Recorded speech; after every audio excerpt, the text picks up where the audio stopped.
have you ever had a goal or a dream or an idea that was so big and so different that would put you out there in a high-risk and vulnerable way, that would rock the boat, that would go against the status quo, and it was so big that you wouldn't even let it stay in your mind? The second that idea gets there, you push it out because it's too much. Have you ever had an idea that you can't even speak out loud, or a dream or a goal, because it just makes you kind of feel gnarled in the stomach? It could be a personal dream. It could be an idea in your own organization or company that may go against or different than industry standards. Maybe something that's going to move the needle a little bit off of the norm, but it makes you uncomfortable. Well, I had a dream. I had a dream just like that I was too afraid to share because it kind of went against the organizational and cultural norms of the Air Force at the time. So I had a dream to one day become an Air Force Thunderbird pilot. You know, there's 12,000 pilots in the United States Air Force active duty, and of those, every year, only 6 get to fly in the demonstration. It's hard enough to become a fighter pilot. It's even harder to compete and be selected and trained to become a Thunderbird pilot. Like, who am I to have the audacity to have that dream or that goal? And you know, every year, 3 pilots change over. It's a 2-year assignment. So every year, the Air Force sends out a message across all 12,000 pilots, and it says, hey, if you want to be a Thunderbird, here's the application. And every year, delete. I'd read the message, delete, delete. It's too hard. It's too competitive. It's too much. And I finally read the application that year in 2005. For some reason, I read the whole email instead of just deleting it. And it hit me that I met the qualifications to apply. And once that hit me, there was a little spark ignited inside of me, and I thought to myself, maybe I can do this. So I walked into the squadron the next day, and I said with courage to all the men in the squadron, I want to apply to be a Thunderbird pilot. And I have to say I was met with a lot of support. Standard, you know, Nicole, though, you'd be a great Thunderbird pilot, but you know you probably won't get picked. Yes. You know, Nicole, that they don't fly the F-15E, they fly an F-16. You may never come back to us in the F-15 community. You're going to go fly the F-16. You don't want to do that. You know, Nicole, they've never had a woman Thunderbird pilot before. And it was interesting because, to be honest with all of you, I had never even considered that they hadn't had a woman Thunderbird because it didn't matter. I'd always known an Air Force with women fighter pilots in it. It didn't seem like it was an issue, but in those moments and in those conversations, I realized it was an issue for some people because organizationally and culturally, this was different. This was rocking the boat. There hadn't been one like you. This dream is big. Are you sure you want that, young lady?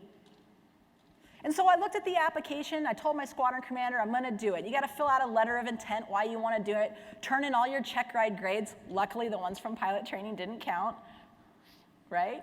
I got to turn in all this stuff, all my performance reports, and the last and most coveted thing that was weighted the most was a letter of recommendation from the first full-bird colonel in your chain of command. Now, this is intimidating. I was a captain at the time. This was a full-bird colonel. I now know that we full-bird colonels are a dime a dozen, but at the time, this was huge. So I drafted up a letter. You know, all he had to do was put his John Hancock on it, took the whole package over to his staff. I said, I'm applying. They said, yeah, lots of people on base are applying. There's a couple guys applying, you know, and we'll take your application. But he can only give one number one recommendation. I said, yeah, well, I drafted the letter. Here you go. All you have to do is sign it. Well, you know, Nicole, you probably won't get picked.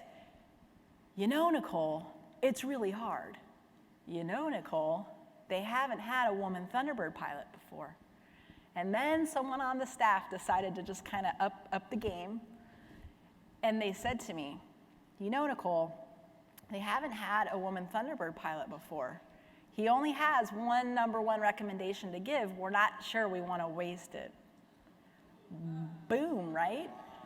Right, exactly, sir. That's exactly how I felt. Now, I don't think they had malintent, right? It was just that this paradigm, the cultural expectation in their head, that's all that was coming out. And so I was dejected. And I went over to the fighter squadron bar like a fighter pilot does on a Friday night. I was going to like maybe have a beer or two.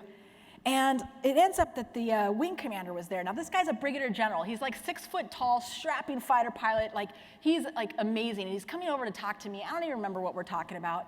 But we're drinking our beers. Everyone's being manly, you know. He's looking down at me. We're talking about flying or something. And my squadron commander comes running over.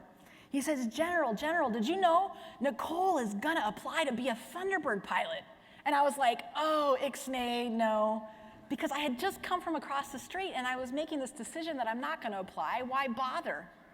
And the general was awesome, and he's looking down at me, and I start looking up at him, and I'm like, yeah, but, you know, I probably won't get picked because it never happens. And then I said it. It came out of my own mouth. I said, you know, sir, they haven't had a woman Thunderbird pilot before, so it's probably not going to happen. All of these things that I had never even thought, I let other people put into my own head, was now coming out of my own mouth. And I'm just like looking up at him, yap, yap, yap, yap, yap. And he looks down at me, he's like, well, great, have you asked anybody or had anybody do the letter of recommendation for you? And like, you know, dagger in the heart again. And I look up at him and a little liquid courage, and I said, no, sir, I haven't, but I'm hoping that you'll write one. And he did. And he did. But I was, even in that moment where he believed in me and was offering his support, I looked up at him, I'm like, but I'm not sure, sir, I don't know about all of this, and yap, yap, yap, yap, yap, and he looks down at me and he puts his hand on my shoulder, mostly to shut me up, and I remember him squeezing it, and he gave me one of the greatest gifts I've ever had in my life, and a mantra that I have used for every success I have had since then, and one that I offer to you guys today. He looked down at me and he said, Nicole, nobody wants to lead a scripted life. Nobody wants to lead a scripted life. And in that moment, the general freed me from the paradigms and the expectations that other people had put on me, that the culture had put on me, and I freed myself from the paradigms and expectations I was putting on myself. I get to write my own script. You get to write your own script. And frankly, if it's something big and cool and audacious, don't write yourself out of that script.